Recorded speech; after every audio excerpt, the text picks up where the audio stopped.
Oh, and we're live. Thank you Hey, for we're stopping by live. the Indie Dave Comics channel. I, of course, am Indie Dave. We're still waiting for a few guests to show up, but let's see. We got right now Sweens. How's it going, man? Hey, what's up? What's going on, And guys? he may robot out. He may robot out a little bit depending on his signal. Yeah, But I'm currently driving up I-71 as we speak. alrighty. So as soon as we get some more guests here, I'm hopefully. currently driving Oh, up hold on. I gotta turn the I-71. sound down on my other Uh-oh. device. There we go. All right. Yeah. So we're gonna talk a little bit about Oddity. Sure. And hopefully now the guests show up. We'll be doing a little drawing. I'm expecting Todd Mulrooney and Chibi Mike Murphy from Samurai and Dinosaurs. And he might switch out with his wife, Selena, who's really cool too. Very And cool. yeah, we'll do a little bit of drawing, a little bit of chatting. We'll see when Sounds everybody good. gets here. So let's see. Why don't we give everybody an update of where we are on Oddity? You know what? Why don't we talk a little bit about how I came to join? Okay. Well, I started this book uh, about close to a year ago. It actually, the very beginning of the character started probably about 15, 16 years ago while I was still in high school.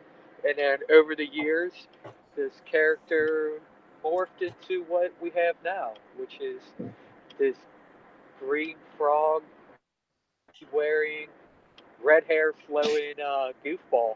And yeah, so I started the book about a year ago, drawing out pages and everything. I had a pretty loose idea where I wanted the story to go. And after some back and forth with some other writers, and things didn't quite go the way I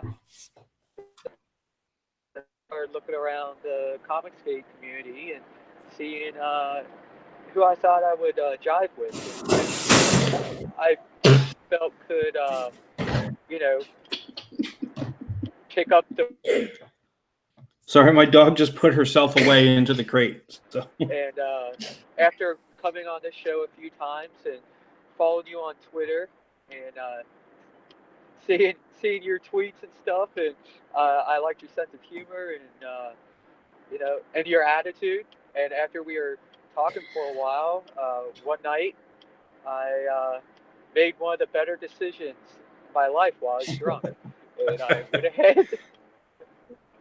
I went ahead and proposed this idea that let's see let's see if you're down to write up a script here. And I can honestly say you've exceeded my expectations, and uh, what I've seen so far really launched the story and everything to the next level. It's really tied up the story, and uh, I think we're about to make something really really awesome, and I'm super excited about it. And you know, it's kind of lit another flame underneath my butt to get me pumping out pages a little faster, and you know, give me Yeah, something to really look forward to. So I'm pretty excited. I think it was. I want to say it was late last year, but I guess you said it was earlier this year. I yeah, remember. I believe so. Yeah, I remember seeing the Oddity what your avatar is right now in full color was on Yeah. my showed up on my Twitter feed. I'm like, where's this guy been? And I was like, I don't remember seeing this before. And Yeah.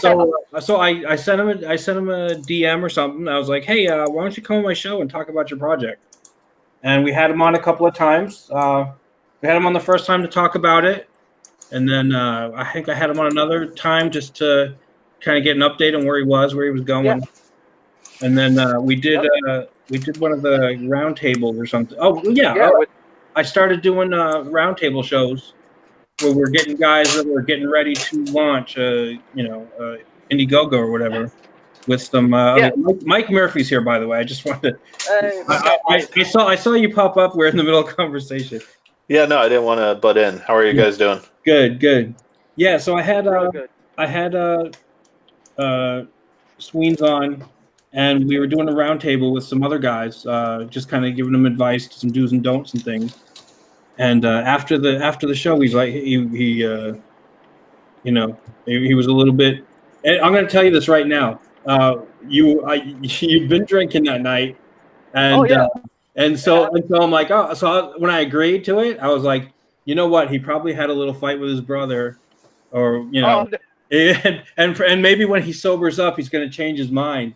And so, I waited a couple days. I'm like, hey, are we still on for this? And I was going to be, I was going to be cool because that's fully what I expected. You're like, no, yeah, let's go, let's do this. Yeah. So No, that's what happened with that. It wasn't so much. It wasn't really a fight. He just wasn't. He wasn't picking up speed, and I got the feeling that he wasn't fully dedicated to it. And then I gave him a few days. I said, think about it and let me know. And he was like, I got a lot going on right now within my life, and I just don't have that much time to dedicate towards it. And I was like, that's the answer. Like, that's what I want to hear. Like, so I can just move forward, and that's what happened. And then, so then last week we had a little meeting, and we kind of got ourselves on the same page. We went over the character some, and we're not going to do any spoilers or anything, but we talked about the character and where I thought, where he thought the story was going. I wanted to, find out, because I'm kind of paid help right now. It's his character, it's his property. I'm not taking over, his stuff. But we want to make sure we're on the same page. And I took some notes, and we talked about different things. And then last night, was it last night? The night before, I put together a little outline, and then when I got home, I slept on it, and I woke up with I was kind of an epiphany, different story, things that happen in the story. Yeah. We put that together, and then I did then I redid the outline a little bit. We changed some stuff around, and I think we got a winner here. I think it's going to be really good. I think we're going to do well. Right now, we're just at the stage where we need to build up followers and get the word out. Well, I'll do all I can on my end to help promote and get as many eyes on the project as possible when you guys are actually at a place where you can launch. Yeah. All right. Hold on. Before, since we got Mike on, let's talk a little bit. How much time you got left on Samurai and Dinosaurs? We have the in-demand store open until July 8th. We missed our goal of hitting the 12K stretch by this past weekend, but I talked to a couple backers online, and I'm going to make a formal post and just make sure the rest of them are okay with it. But basically, if we can hit that stretch goal before we shut down the in-demand store, we'll still go ahead and do the gallery. It just means that we might have to push off production for a month or so. Okay. All right, so we got Samurai and Dinosaur on the screens here for anybody that's in the stream that hasn't followed it yet, hasn't backed it. We get that. Yeah, that artwork right there is sick. It looks so good. Yeah, thank you, man. When I saw that, I was like, yeah. Yeah, Kelsey's a beast. That you picked up for that? That's Kelsey Shannon. Okay, yeah, I'm familiar with him. Definitely familiar with him. Yeah, ever since the Iron Sights cover, he's kind of been my go-to dream artist to work with. So I'm shocked that this early in the game I had the chance to. Yeah. So all right. So in the chat we got Joe Frago, who we've never had before. I hope he likes and subscribes. Joe Frago, I want you to meet the Metal, who's also here in the chat. And I want you to be just like the Metal, who always likes and subscribes to my stream every single time. So hey there, Metal. And Joe Frago says Samurai and Dinosaurs looks really cool, and he is absolutely right.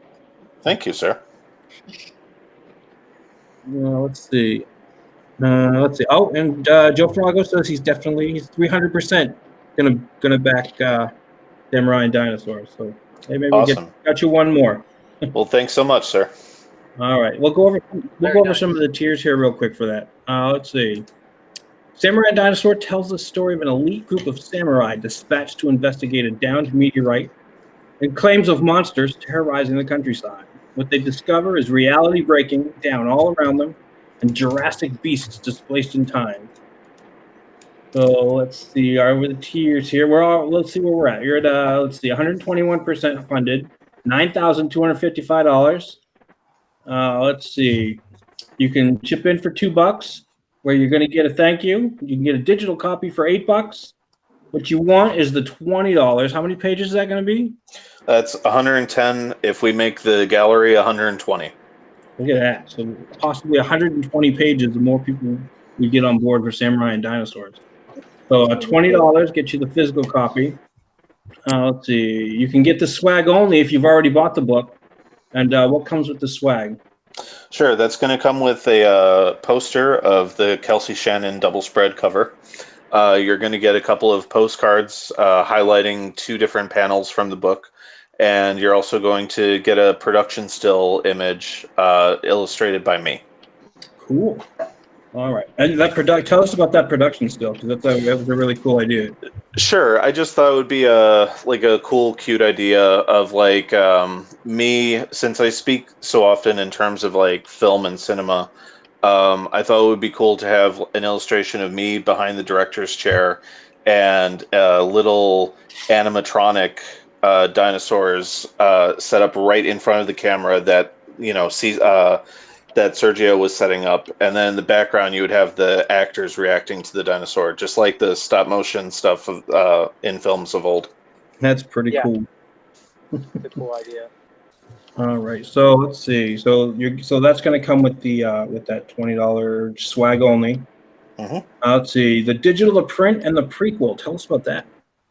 Sure. The prequel is going to be called The Cabin, and it's planned to be a 16-page ashcan mini-comic. And it's the story of a couple who live out in isolation not far away from where the meteorite impacts. And they're kind of on the front lines for everything going wrong and breaking down around them. And it's the story of them both separated from each other and displaced throughout time. Cool. All right, so you're gonna get the digital, you're gonna get the print copy, and you're gonna get that prequel. Let's see. I think I'm in on. I don't remember what I have on that one, but I think that's the one I'm in on because I wanted that prequel. Let's see. In the swag bag, what's all coming in the swag bag? Sure. The swag bag is digital, print, and the prequel. And it's also all the stuff that was listed in the swag only tier. So the poster, the postcards, the production still. Cool. All right, that's awesome. My daughter's sitting here next to me. Yeah, I can hear it. It's okay. We're gonna do a little drawing, and she always wants to be in on the art stuff. So. Mm-hmm. Let's see, $135. Support the troops. Yeah, 2 copies to you, 3 copies to the troops via Operation Paperback. Ah, cool. Very awesome. Yeah. So let's see, 160. This one's not claimed. Page 15. Get the original art. Yeah, Sergio sent me 6 pages, and all of them except for 2 have been claimed. So that's one of the 2 of them. Cool. Let's see. Just lean it over. Yeah, that's this one right here. Then we got another page, 48. That one looks really cool. That's Keanu Reeves fighting dinosaurs. Right. And yeah, with those pages, the backers who pick them up also get everything listed in the swag bag tier. Cool. All right, let's see. Yeah, and there's the okay. Wow, that's pretty cool. Cabin cover. Let's see. $500 gets you the character intro art bundle. What comes all with that? Sure. So in addition to the 6 pages, Sergio surprised me by also sending me the character intro pages. Basically, the story is told through a series of flashbacks, and each character gets their own flashback. And the lead into each of their, flashbacks is a single page illustration, kind of in the style of how I don't know, how familiar you are with Shaw Brothers, kung fu films from the 70s. Okay. Those films would all start with the opening credits just highlighting each character and what their unique fighting style was. That's cool. You know, and this is kind of off topic. Have you ever seen the Crippled Masters? Oh, most definitely. I've never seen the movie, but I saw the advertisement. I'm like, holy crap! Yeah.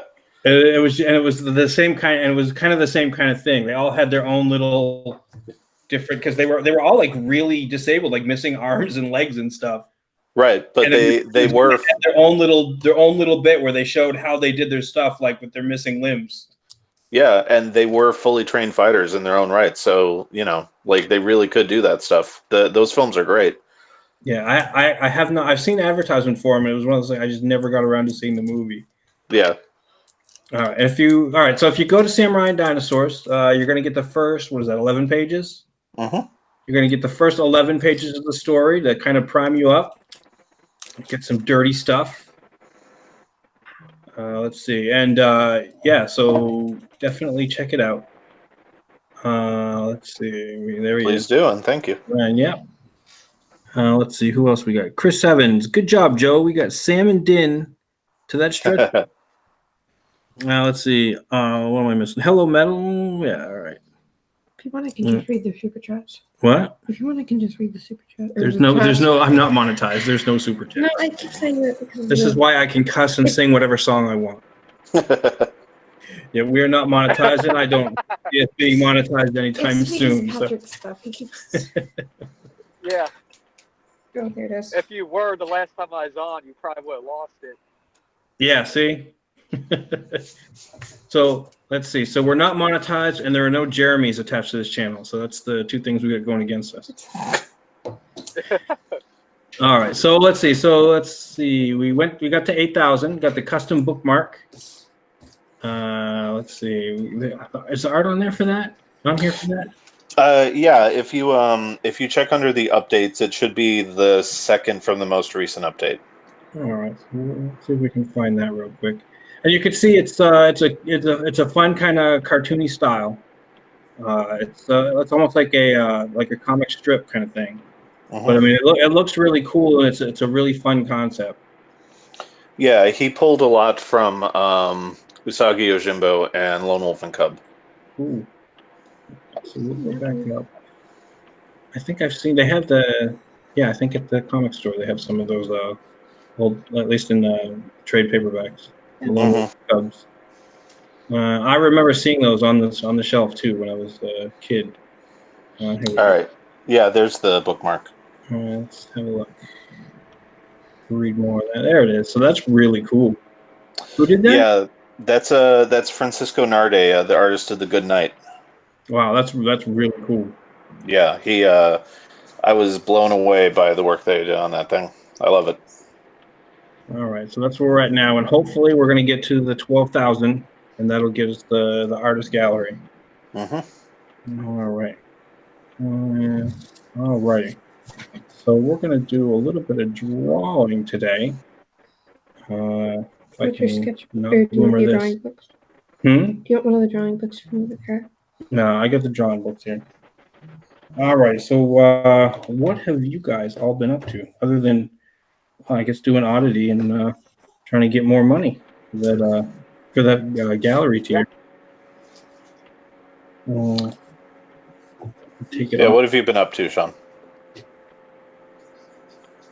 He's driving with his kids. Oh, new subscriber. Who's that? Vic King. Vic King just subscribed to me. Thank you, Vic.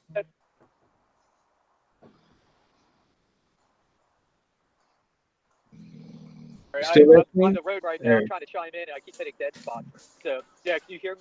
Yeah. Oh, okay. Yeah, we got you now. Everything cool? Okay. Yeah. Lately,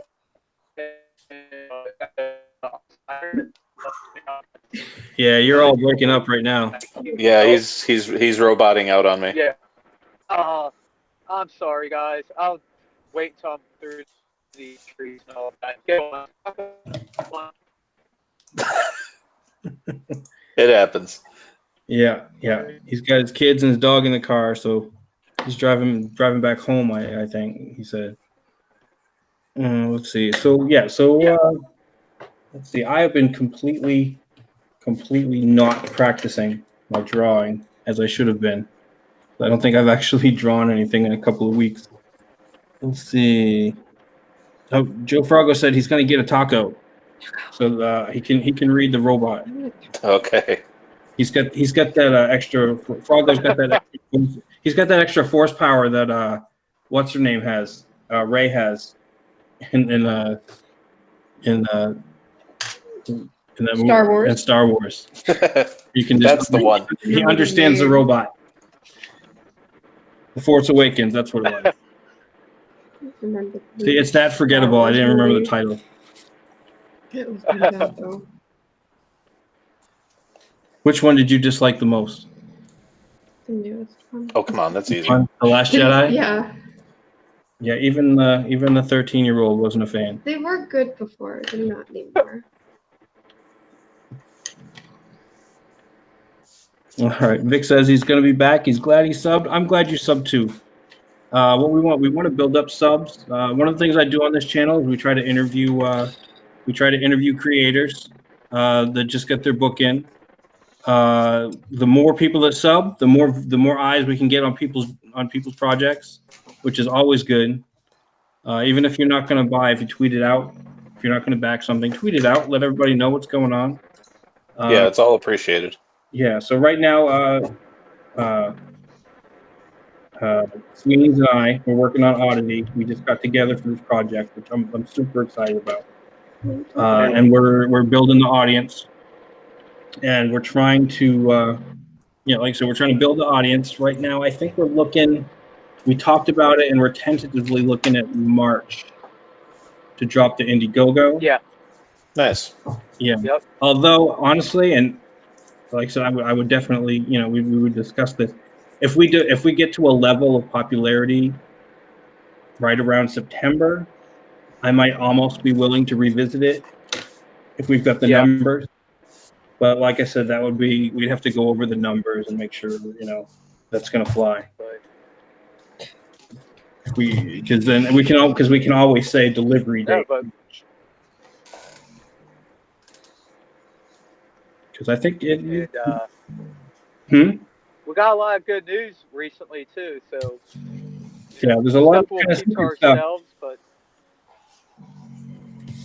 Yeah, we've got nothing but positive support, and I'm glad everybody's liking what's going on right now. Everything's all right now for Sweens because it's all based on his pictures. Nobody's seen my writing yet, but once we get that and get some lettering done, then we get to see what I'm contributing to the project. But right now, it's all on him because he's putting together that character. He looks like a sprung rubber band, like in every pose. Uh-huh. Yep. Exactly. Yeah, that's kind of what I'm aiming for. Yeah. So every pose is dynamic. Everything, like I said, looks like a sprung rubber band, and it's a good character. It's going to be a lot of fun. I think it's going to be funny.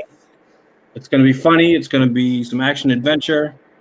I got some jokes already written that we're gonna put in there. We got some moral dilemmas.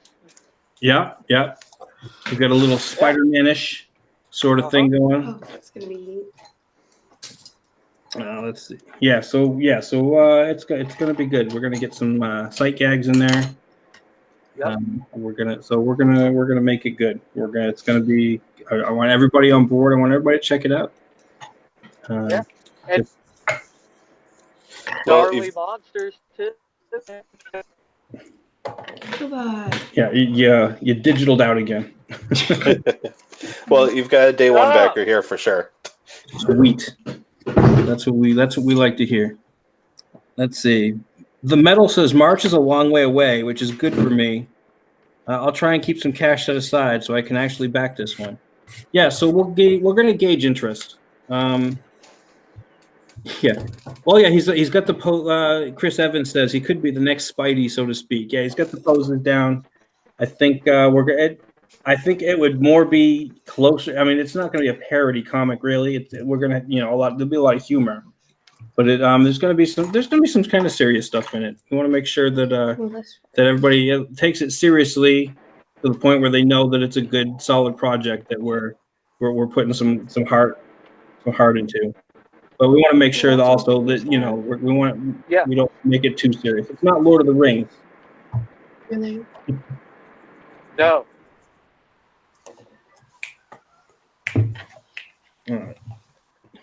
All right. So let's see. So what do we got? How's Selena doing tonight? Mike? She's doing good. We just got Clark down for a nap, so if we can keep him asleep long enough, she'll say hi. But otherwise, it might have to be another time. No, that's fine. She's been kicking butt on that draw along stuff. Yeah. It's become one of our favorite nights of the week. It's always good to see your stuff in the chat there, or in the Thanks, man. in the stream. Yeah, I don't know if we're going to be taking part this week though, because if there's one thing I can't draw to save my life, it's a car or a transformer. I think Malin said that he may, since he's going to be in charge, if there's less interest, he may pick something else. Oh well, fingers crossed. Want to see that? You want to see me draw Transformer? Yes. There we go. I can barely draw stick figure. Right. I saw the head in the notebook. Well, the head was all right. I got. Let me see. What do I got? That's the arm. I did a little bit of a. Let me see here. So I've been. Figures. That was looking good. I got some stick figures. This one I did. I had Shinobi Sasquatch on, so I did stick figure Shinobi Sasquatch cover. Nice. Let's see. It's some more John Wick type stuff. One Punch Man. Here's some One Punch Man I did. It's really good. I can't remember. I know I copied that. I was doing, if you see the stick figures, that's when they were doing. It was One Punch Man versus anybody, and I was going to do One Punch Man versus. Well, yeah, I was gonna. It was going to be. I was going to try to do Chuck Norris. One Punch Man versus Chuck Norris. I thought that was funny. One Punch Man is better than the web novel. And that's little Indy Dave. Not little, taller than I am. That's Indy Dave Jr. He's taller than you, is he? He's taller than me. Really? Yeah. He's 14. He's taller than me. Fair. Have you stopped going on? Yeah, she's never going to be taller than me. I don't want to be. Although I got the 6-year-old, and he'll probably He's going to be taller than me by the time he's 12. I think Cole will probably get the double as tall as I will. If not more. So I should probably draw something instead of just showing them. Well, I did your drawing stream. Ooh, can I choose what you draw? What? Can I choose what you draw? Can you do what? Can I choose what you draw? You want to choose? No, because I'll probably draw something out of one of these books here. Let's see. We should try to draw. Try to draw his pick. You know what? I might. I'm gonna see. Let's see. Which one? I'm doing the stick figures.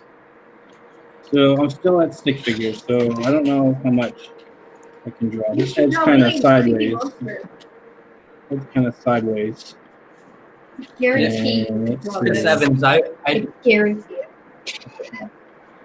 Yeah, I haven't gotten to reading the manga, but I've seen a little bit of the web novel, which is it's drawn by someone who has no clue how to draw, and it's just kind of. I'll even let you find a special. So let's see. We'll go a little bit right there. Let's see. See, well, it's kind of froggy, right? It's froggish. Froggish. There we go. That's all I need. Patrick, draw. I don't draw. I'll give you a special pencil. No, I do digital stuff on them. I don't like You don't doing do digital stuff. No, when I draw, I like having my draw assist so I can actually draw the circle. Yeah. What, you drawing on your phone? Patrick. Circle. All right. I made good moves. All right. I So do draw let's see. assist because I'm too lazy. So what's keeping you busy, Mike? That you're not going to be on the draw stream. Oh, that's right. No, you didn't want to draw the Transformers. Well, so the past week or so, it's been a lot of technical stuff. Like I'm trying to narrow it down to what printer we're going to use for Samurai, and that's been a huge hassle. Again, like we want to try to go local, just for the sake of affordability. But it's looking like we might be going with API Print Productions. Which is it's a studio or a company that Alterna uses for some of their stuff. Oh, good. Yeah. Everything. So is that close enough to you? You'll be able to pick it up. Oh no. They're in Kansas, I believe. But I don't know. Like it seems like it might be the smartest, most affordable choice for the amount of copies we have to print up. Okay. So yeah, that and been putting together a game plan for The Gods Fear Me, which will be our next project launching in late August. Oh, that's cool. What's that one? Yeah. So that's going to be a post-invasion story of vengeance focused around a one-armed android named Kedzie as she hunts down the alien that, ripped her arm off. Oh, wow. So yeah, it's got Lovecraftian overtones. It's got a bit of classic sci-fi in there. It's a bit post-apocalyptic, but the human race is still around. It's just in deep cryogenic slumber.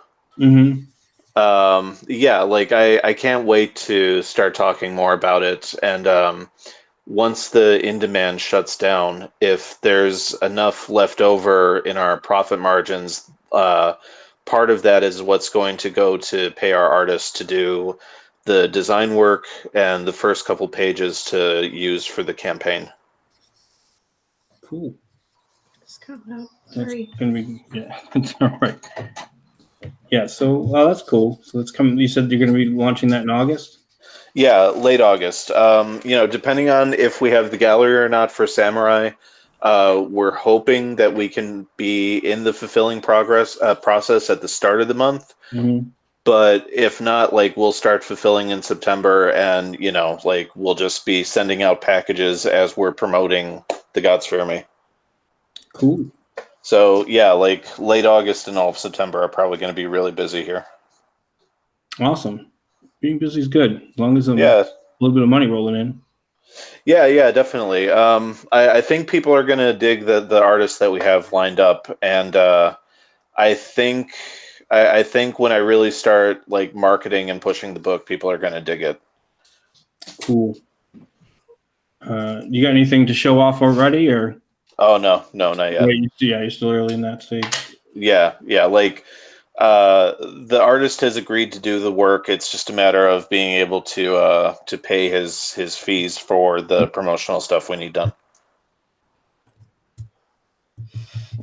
Okay. All right. Let's see in the chat. Let's see. Oh, all right. I eat chocolate. I'm boomerang my own system. Because basically, I look at the chat on my cell phone instead of like on my computer, so I'm not bouncing around. What? We can always get Mom's computer. No, Mom's on her computer because she's typing. She's Mrs. Dave Comics right there. So some of Dave's early videos are his writing process. Let's see. The Metal says he loves One Punch Man. Let's see. Chris Evans. Hey, I haven't gotten to see too much of your channel. I've done videos about how to write comics. I actually, if you go to my channel, there's one of those like library things where I've collected some videos, and it's me and some of Doug's videos on writing comics. So my process, what I've done, my videos are all kind of the mechanical. The mechanics of how I write, as opposed to the philosophy. Mm-hmm. But Philosophy. Well, yeah. Well, there's a certain philosophy. How you write stuff. Mine are kind of mechanical. How I break down the story from the big outline to the breakdown of scenes to and then putting it actually in the script. But a lot of stuff, like if I get the breakdown enough. Looks like he's gone. Well, like what would happen is if I break it down a certain enough, I would give it to Sweens, and he could get started on it before I actually write the script. Because we can get we can line up, we can get together, line up. Okay, this has to happen. This has to happen. He doesn't necessarily have to draw all the scenes in order. He can draw. Okay, well this scene seems like He's like, oh, I think I got this scene down, so he can go do that, and then and then I can look at what he did and I can say, oh yeah, that works better than what I was going to have you draw. So then I would just script out what he drew for a page or something like that. Okay. That's cool. Yeah, I'm a big like I'll draw or I'll write up the script. I'll write up the script, and it'll say like it'll have a really descriptive. Sometimes it'll have really descriptive panel descriptions. Mm-hmm. Like, oh, high angle. This is going on. Blah blah blah. But when I give it to the artist, I'm like, that's just in my head to kind of see what's going on. Right. You can take it, and if you find a way, like if I write 5 panels and you say, well, I can accomplish the same thing in 3 panels, I'm fine with that. Or if he says, you know what, it would be better action if it were 6 panels or 7 panels. I'm like, yeah, okay. I'm going to tell the artist, do what you want, just as long as we're on the same page story wise, so we can keep up. Totally. Let's see. Metal says, I'd love to come on and discuss writing sometime. Metal, do you want to come on right now? You're welcome to. I can send you an invite. I will talk about writing any time of the day. Yeah. You got Mike on, and Mike writes and he draws, and I don't have a problem with him. We were supposed to get I think one other guy on. I don't know if he got the invite or not. I sent it out to him in the group chat where I sent it to you. Let's see. Yeah, so Metal, if you want to come on now, that's perfectly fine with me. Just let me know. Yeah, so basically what I'll do is I don't want to repeat myself. I'll do a big outline, get a basic idea of the story. What I did for what was interesting and something new that I didn't do was when I first got to when Sween sent me the first like 15 pages that he drew. Mm-hmm. And basically I went over it and I was like, all right, I had to since there was no words or anything, I kind of had to figure out what was going on. Yeah. So the first, I think 7 pages, I looked at it and we'll probably put it out. So there's nothing spoilery about it, but it's basically this guy's in the swamp and he's hunting down the character. That page? Yeah, the character Oddity, that first 7 pages. So he's hunting him down, and Oddity uses one of his kind of powers, and one of the things he does is his tongue has like a chemical on it that if you get it on you, it makes you hallucinate. He'll smack you in the eyes with it. Sure. I don't know what you're talking about. So yeah, so he smacks the guy in the eyes and the guy starts seeing monsters and stuff. And that's one of his, it's kind of a defensive, thing. Mm-hmm. So that's what the scene is. And I looked at it and I said, okay, because the next scene is some guys watching TV and it's like one of those supernatural shows where the host talks about different like Bigfoot and that kind of stuff. Right. What I did was I took the first scene and I wrote it so the guy who's in it, who's hunting Oddity, is basically telling the story of what happened, but what you see on the page isn't what he's describing. So basically, he's kind of blowing it all up and kind of making it up as he goes a little bit. So like what actually happens to him is on the page, but in the narration, it's the guy narrating, and like there's one part where he sees Oddity and he's like, oh, he's all tooth and claws, but obviously he's a frog creature, doesn't have teeth or claws.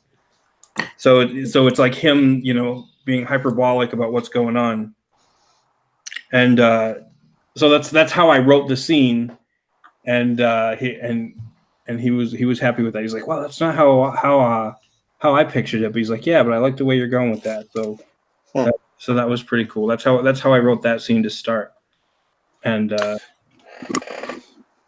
yeah, so that's what we did with that. So Do you like Odyssey? What? Do you like it?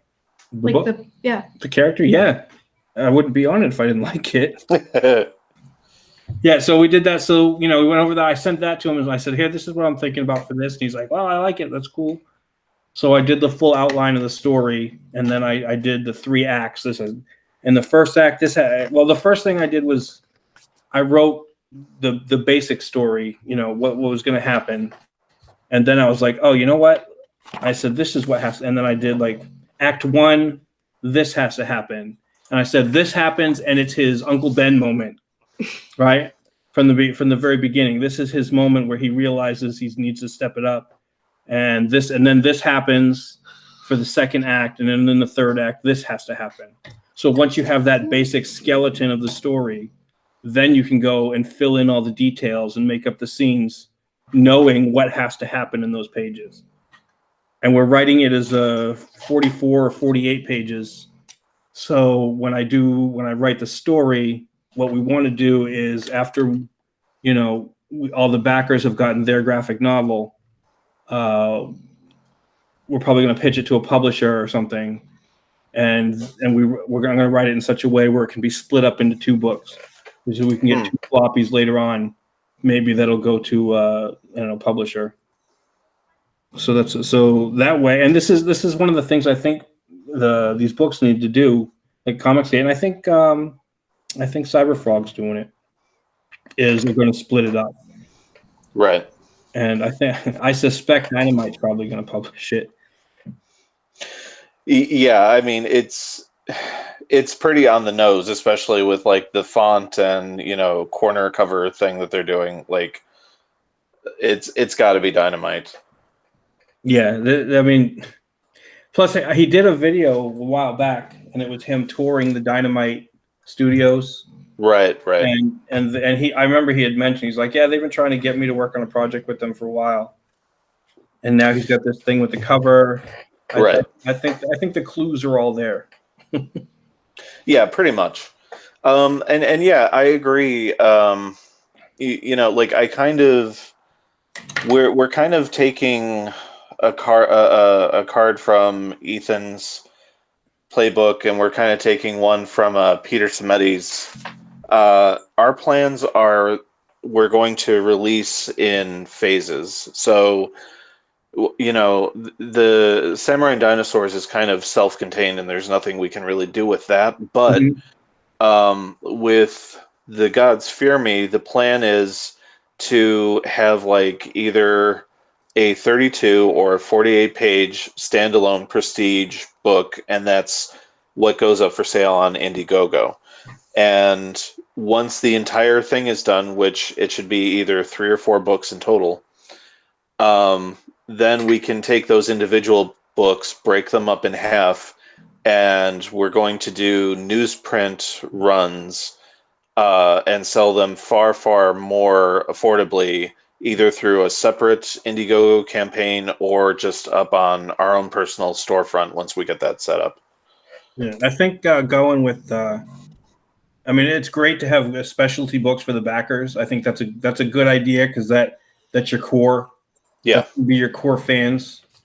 But if you want to build that audience more, and right. to do that, I think having less expensive floppies on the stands, or at least somewhere available where somebody can get a hold of them, that's you're going to build your audience more. And then once you have that audience, because what you don't want to do is kind of piss off your core. So you want to keep that book special, and maybe you don't want to put the graphic novel on the store shelf. And probably it's not even, a lot of times the stores, they're not going to stock the big books from an unknown or from a new guy. Right. They're going to the big DC books, the Valiant books, the big 2 and 3 guys. They're going to put those books. And I know in my comic shop there's a whole bookshelf that's just the graphic novels of all the big companies. Mm-hmm.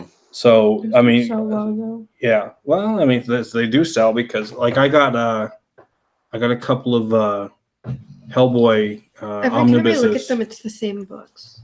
I think you don't look at them that closely because I look at them and I see different books all the time. But there's always a few of the same books. Well, yeah. I mean, obviously some don't sell. I mean, that's just the way it is. So yeah. So the stores aren't going to buy the big graphic novel anyway. From all the stuff I've heard, almost no stores pick up the retailer tiers, right? From the Indiegogos. I mean, you might have a couple of stores, and I think the people that do are probably the kind of investor guys, exactly, that are just buying the extra books. Right. Yeah. Like if we were to ever do something like that, I think we would just straight up call it like the investment tier. Yeah, that's actually a good way to put it. You're going to get more books for I don't know how much cheaper they are. I don't know they're actually that much. The ones I've seen, like Right. I think Bigfoot Bill did it for a little bit, and they didn't get any takers, so I think he took it down. Right. Yeah, I mean, the usual cut is anywhere from like 30 to 40 and maybe even 60%, like if you're talking about like the diamond cut and the store cut. All right. Chris Evans. So I saw that Ben's Offworlder comic has a newsprint perk. What do you all think about that? Think of offering newsprint as a good idea for your campaigns. I have a few opinions on that. And one, I'm having Ben on my show on Saturday. If you're gonna be there too, right? Me? Yeah. Oh yeah, that's right. I am going to be there. Yes, I will be. Well, This will be an interesting conversation to have. Yeah. So Ben Henderson, I talked to him today, and it was specifically about that tier. Mm-hmm. And Ben's a good guy. He's very receptive. He's just one of the nicest guys. And Yeah, I said, look, I already bought the premium Offworlder. And I guess some people on Facebook were telling Mike Barron, they were like, hey, we want the newsprint version, the cheaper newsprint version. Mm-hmm. And so they put it up later. And now he's got like a whole bunch of tiers. But I DM'd him, and I was like, hey, is there any chance, because I wanted to get the crossover with Mike Miller. I said, they're giving that in newsprint. Is there any way to just add that onto my tier? Because the book is $7, but it's $10 shipping. Right. And I'm already invested in the Offworlder book, the premium, which I think also has $10 shipping. And I didn't see any reason why I would buy the newsprint version and pay the extra shipping when they could stick two in the same box. Right. So I mentioned it politely because, like I said, I like Ben. I'm not one of those guys that's hard charging. Hey, why don't you do this? Blah, blah, blah. But I was like, hey, there's a possibility of getting this. And he's like, well, we could open up a new tier. I'm like, well, unless there's a big demand, opening up. I mean, I don't want you opening up a new tier just for me. Right. I'm like, so unless there's a big demand, don't do it. I said one of the concerns I have is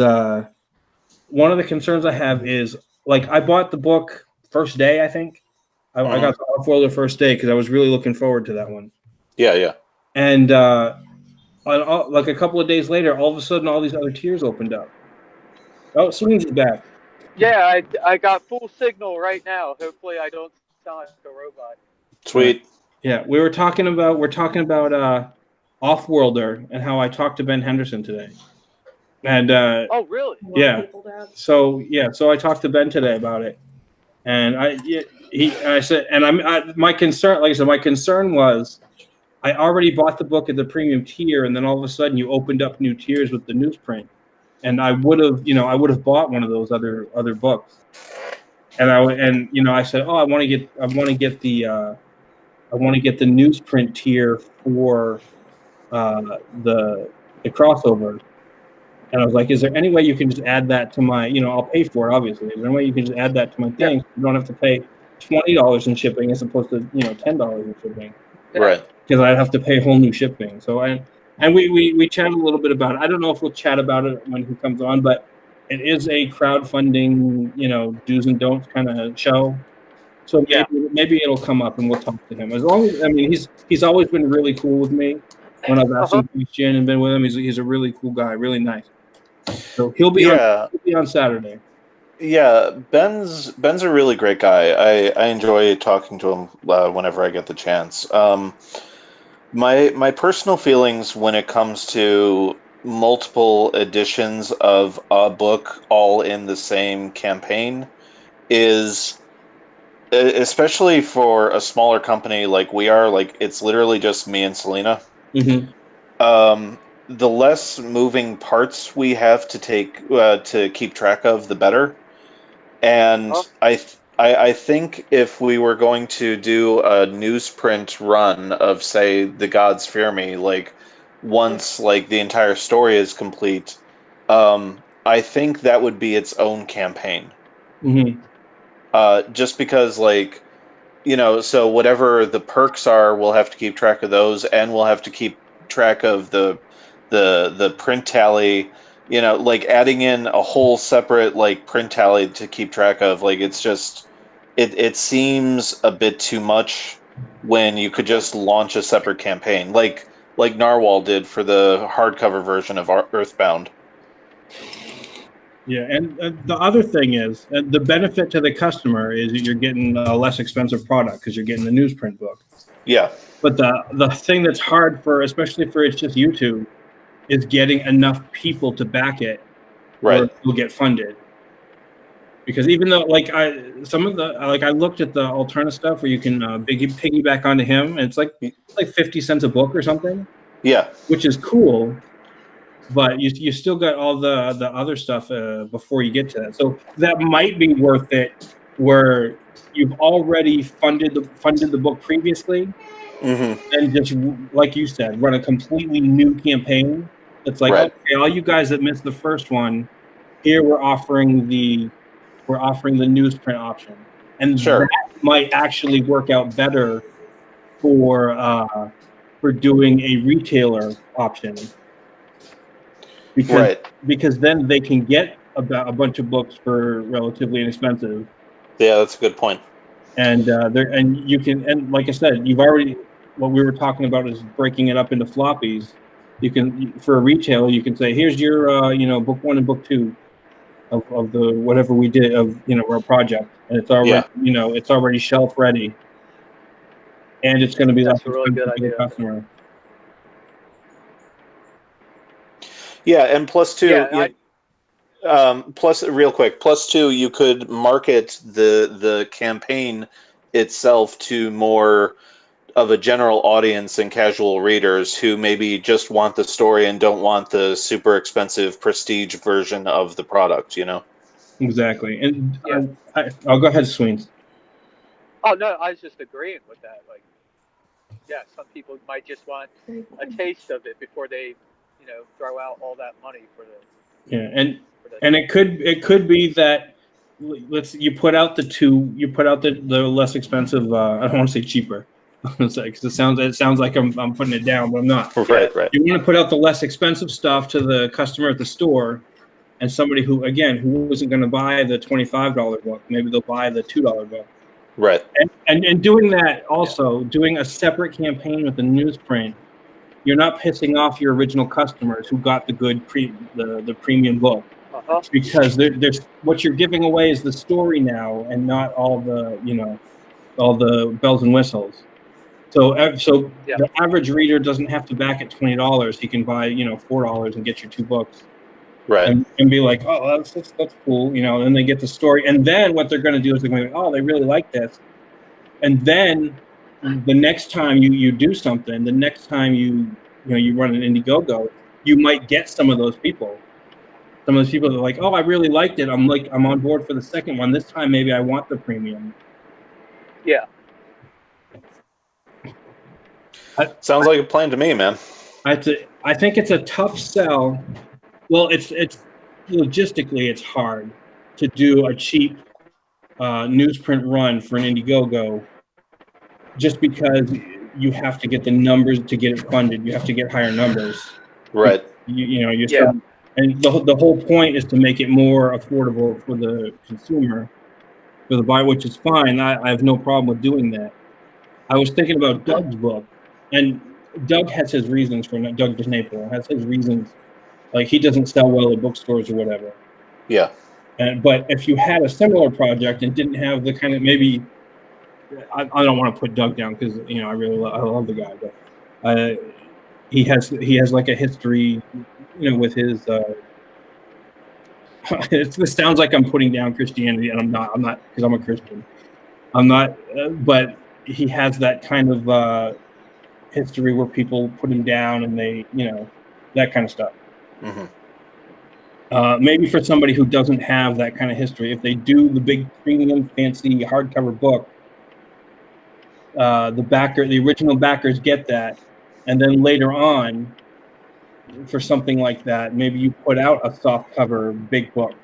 Sure. That's got the same story, and that can go into stores. You're not pissing off your backers because they got the good premium book and you're gaining new readers because now you've got a later softcover edition that's available in stores.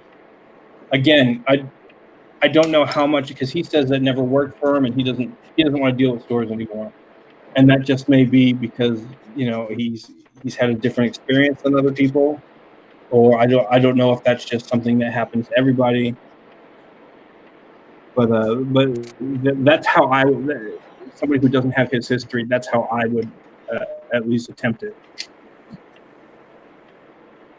Yeah, I get that. And like, so I hear you about the difficulties of running a newsprint only campaign. And like, I really would have to sit down and work out the numbers, because my thinking is, well, okay, if the books are cheaper to print, that means you could set a lower goal for yourself, and as long as you have enough of an interested base of readers to meet that lower number, like you can still walk away with a print run that's like somewhere between 250 and 500 copies, and have enough to left over to, like, I don't know, sell at conventions, or maybe like approach individual stores about selling them to, Yeah, and you can overprint without that big concern of, oh no, I got to get rid of these books. Right. Because it's not like it's that much more expensive. Right. And again, now you have stock, or if you can put it on your website, now you have stock for a website, that kind of stuff. Exactly. Yeah, like I know Peter was using Etsy as his storefront, and just recently migrated over to like an independently run storefront. So I'm going to have to talk with him and see what he's doing, because, by like this time next year, if not the year after that, like we're hoping to be in a similar position to how he publishes, stuff at Alterna. Yeah, and he's working on distribution too. Yeah, he's got stuff cooking. Yeah, I would not be opposed to and again, we'll have to talk to, I'll talk to, Sweens, I'll talk to you about it, and offline, later when we're ready, when we're at that stage, is getting with a publisher, and I don't know, Alterna or somebody. There's some other good independent publishers too.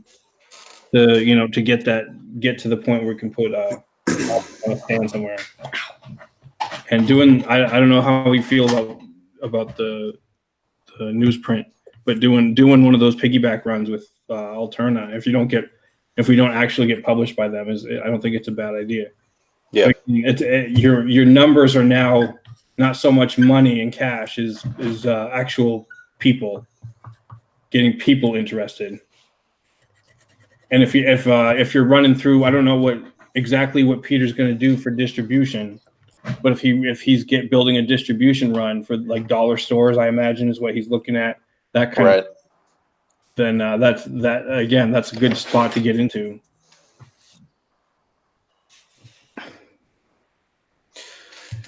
Yeah, you have to imagine he's taking an approach similar to what DC is doing. Like, I wouldn't be surprised, and like I don't want to speak for Peter, but I wouldn't be surprised if he was aiming for places like dollar stores, like maybe even something like Walmart. Mm-hmm. Because I know for him, and definitely for us, like the emphasis is going to be less and less on bookstores and comic shops. Yeah, I can totally see him trying to get spinner racks back in stores. Right. And what kills me is everything's different now. Like, yeah, when I was a kid, I used to ride my bike for miles, and I'd buy. There was a little like hole in the wall comic book store. I'm not even allowed to ride my bike down the street. No, say it out loud in the microphone. I'm not allowed to ride my bike down the street without getting in trouble. Yeah, it's different. I know it's different now. Like I said, I would ride my bike for miles and miles all summer. I would never be home. Right. I would go. I had a little hole in the wall. I don't have a problem with you going out anywhere. But I would, there was a little hole in the wall comic store in my town, and I would go there. And there was also, magazine stores where they'd sell, the newest comics and that kind of stuff. So that's where I would get all my stuff. Mm-hmm. And I think kids stay home more. I think that, like I said, I don't mind I wouldn't mind if my daughter just rode her bike, I all over try town. to stay out of the house But as much as I can. again, it's a matter of will other parents let her friends go out with her. Okay. Wait, no, don't get too much of it. Would your friends' parents let them ride their bikes all over town? No. And then Exactly. if we ride down the street and somebody sees us, they'll yell at us because we're out and we could get hurt. Because I've ridden past ridden past her neighbor's house and they've yelled at me to get back to our house when I'm biking past. And that kills me because I think kids have lost a lot of independence because of that. Sure. I have a lot of independence. Like I said, over the summer, I'd never be home. And my parents wouldn't even ask because we had like a local park with a pool. I'd grab my towel or whatever and I'd, get on my bike and I'd ride 1.5 miles, 2 miles to go to the park and, go downtown to the library or, whatever it is, to the movie theater if I had a little extra cash. And the kids don't have that anymore. And that's the problem with trying to get kids into comics because they're on their phones playing video games. And my kids almost never leave the house. That's not true. Well, you go to your friends, but you come right back. I mean, you're not there that long. Well, I try, but they're not home, and then I don't want to get in trouble for just being on the streets biking around. Because I get in trouble for doing that. Yeah. Well, I guess Sween's lost signal again. That's too bad. Well, I think it's with kids. I think it's part that, but I also think it's part the value proposition in terms of money and time. Mm-hmm. Like I did a video on this like a month or two ago. Like just the idea that I think most people, like be it casual readers or people who don't even read comics, I think most people view like a single 22-page comic as like an episode of like a show on ABC or NBC or something. Mm-hmm. And and this is just speaking about the time value investment of it. Like I think they see that and they go, well, this is going to take me like 6 to 15 minutes to read, and it's just a small part of the story, and you want me to pay $4 to $8 for it, and then come back again next month. Like I think time-wise, the value just doesn't add up in most people's minds. So I think there has to be a level of like long-term investment for someone to be willing to get into comics at this point. Yeah. The Metal says, when I was a kid, my local grocer down the street had comics in their magazine aisle. Not only don't stores even have full mag aisles, but that grocer went out of business. That was a small business, and the the bigger ones come along. Well, we don't have a grocery store. My supermarket has a magazine rack, but I mean it's just filled with magazines. So I mean there's no comics there. I don't know. Right. And looking at it, I've looked at it before. I'm like, I don't even know how you'd fit comics in there in any logical way. Yeah, here in Portland, like we still have the Archie stuff at the registers. Mm-hmm. Yeah, we have and like we have a magazine section, but for the most part, like if there are any comics, it's like magazine format, like Marvel has this like magazine format thing where it's like, hey, here's like maybe 1 or 2 comics, but the rest of this is all Hollywood and movie stuff, Yeah. Yeah, just like dedicated comics, like I don't think those are on the stands anymore. Yeah, I wonder if it would even be feasible to try to wiggle your way into that Archie market at the grocery store. I mean, Marvel tried. Like Marvel had some kind of distribution set up with Archie. Like if you looked last year, like there were a handful of books in the Archie section that were like Marvel Adventures or Marvel Presents or something. I don't know that those are still around, so I wonder financially how that played out for them. Yeah, I never saw any of that, so I don't know. It doesn't seem like it went too far. Yeah, I don't think so. Missed it, but I know I see Archie all the time, so. Right. I think it'd be hard. I think it'd be a lot harder for an independent company unless you had some kind of big backer come in and take care of that. Sure, and I think to Peter's credit with this newsprint initiative, and that's part of why we're definitely looking into it as a company. I think I think the trade-off is if you don't have investors or big names or big brands that you can put in people's faces, I think the price point of like, hey, do you remember when comics cost like $1.50 to $2? Mm-hmm. I think that's enough of a push to get like just a regular person to maybe try one out once in a while. I think it's enough if you put it at the counter for sure. Yeah. If somebody's got some kids and they're at the dollar store or even at the grocery store, to be an impulse buy. Yeah. And that's ultimately, I mean, that's I think eventually that helps out the regular comic stores. I Yeah. think he's totally right about that. When kids start seeing comics and they start liking comics, either, they're always going to go to the dollar store, or they're going to be like, well, where's that? I've heard about, I mean, if you got like these independent guys like Alterna or whatever, Mm-hmm. and these kids know who Spider-Man is and who Batman is, and they're like, oh, we got these comics, and I've seen this guy in the movie. He's from comic books. Where can I get a Spider-Man comic? And then Right. they're gonna maybe that gets them into the comic book stores. Sure. And, like in today's day and age, even if it doesn't necessarily get them into a comic shop, if, like, let's say it's an alternate title, like, if they're like, hey, I dig these books that I found at the dollar store, maybe I'll look online and see if I can buy more of them on the internet.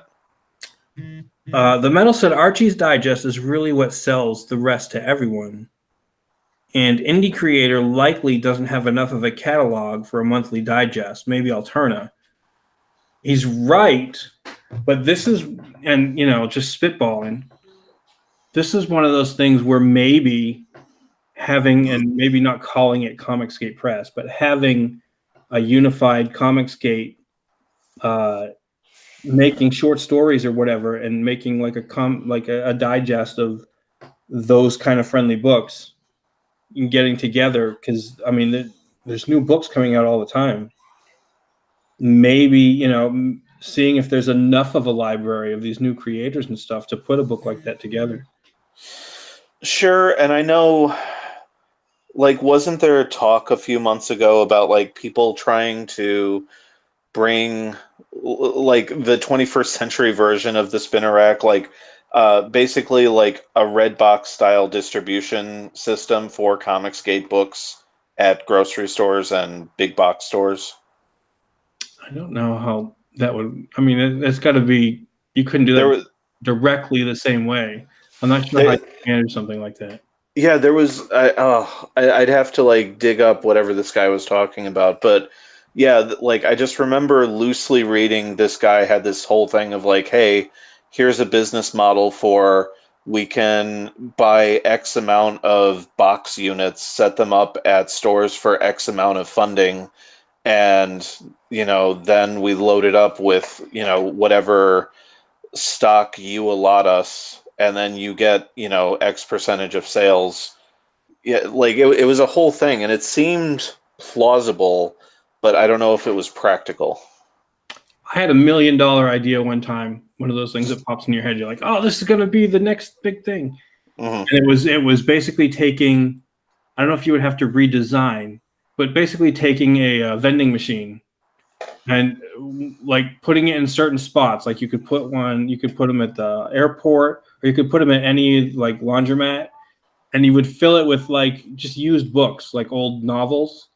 Mm-hmm. You could price them real cheap. And you could almost do the same thing with comic books. And I think I've seen somewhere they at least made an attempt at it. Somebody made an attempt at a comic book vending machine.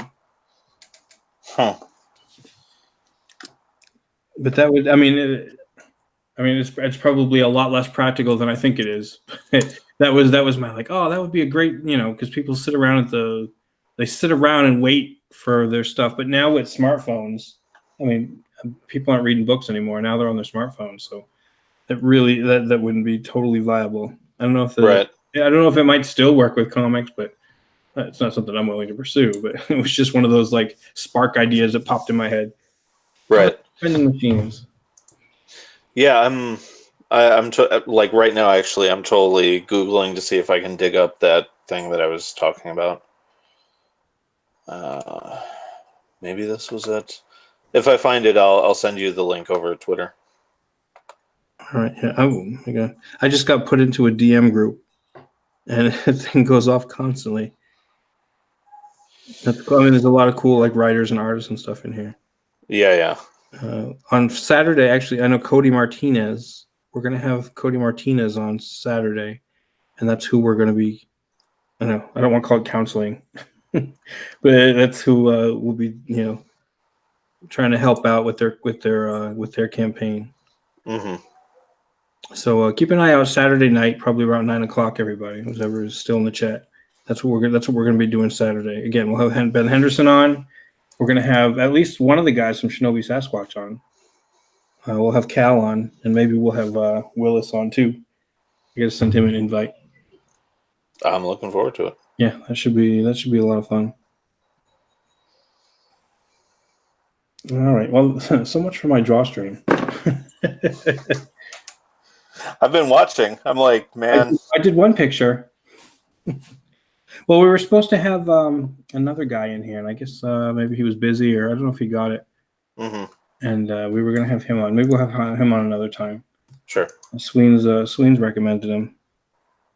So I know people get busy and stuff. So I'm like, oh, you just blew me off. No, I know people have busy lives, and right.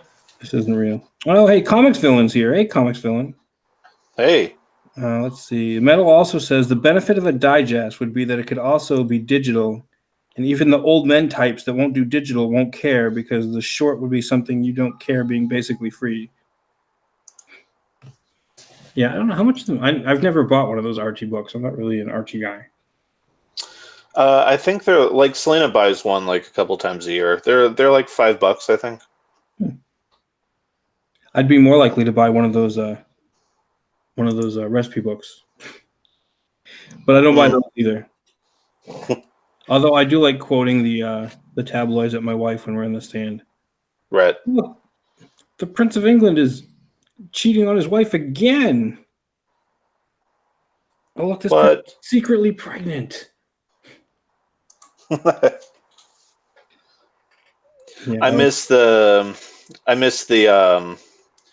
like tabloid like X-Files ish newspaper. What was it? National Enquirer or something? The Weekly World News was the Weekly best. World. And yes, they were straight up like. I mean, they didn't take themselves seriously. After a while, right. I don't know if they tried to be serious in the beginning, but after a while, it was like, yeah.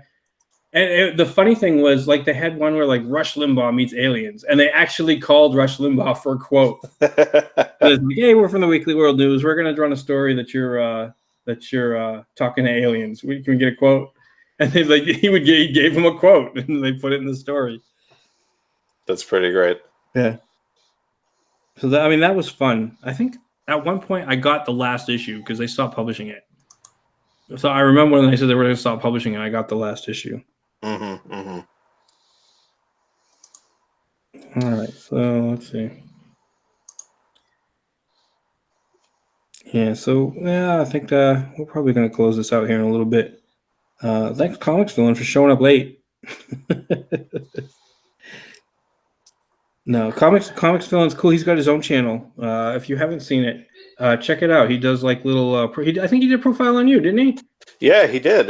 Yeah, he's a really cool dude, and I appreciated that. It was great to watch. It was weird to see like my words read back, but I appreciated it. It meant a lot.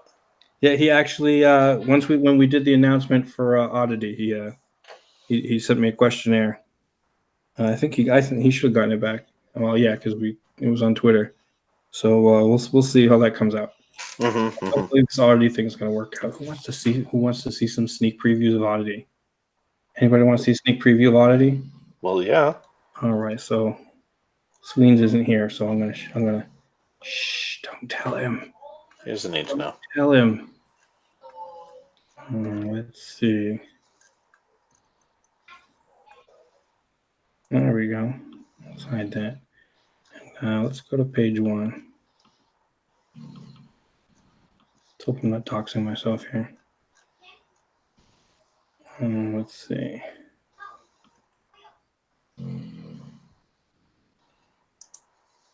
Oh, man. see.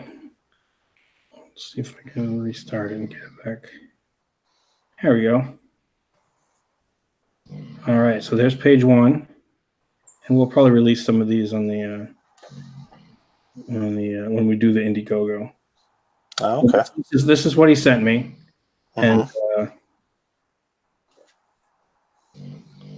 all right, and so he asked me. I wrote some stuff for this scene. What I've asked. This is the first page, other than the cover. Here's the cover, which is cool. I love that. There's that sprung rubber band kind of look. He looks all thin and stuff. So that's really cool. So we did. Let's see. That's the cover. He started on this page, but I asked him. We're going to do before this page. I want a like an establishing shot of the swamp that they're in. Mm-hmm. So because right here you're kind of like, oh, what's going on, kind of thing. But we're going to do an establishing. I've asked him to do an establishing shot of the swamp. You can see kind of the stuff. There's him right there. You can see like the little reflection in the glasses. Nice. All right. So yeah, we got some of this here. Here he is. And let's see. There he is. Poosh, out of the water. Yeah, that's great. He just looks like he has no bones in his body. Yeah, it's cool, and the color palette's really cool too. It's got that kind of what do you call it? The Green Goblin color palette, sort of. It's a right. Yeah, I didn't even notice that. Yeah, and I don't know if that's what he was going for, but I think if you go to like the color wheel or whatever, the purple and the green are kind of complementary colors or whatever. Mm-hmm. All right, so let's see. Hoping he doesn't show up and see us. I don't think he cares. Look, you can see that's where he gets this stuff in the guy's eyes.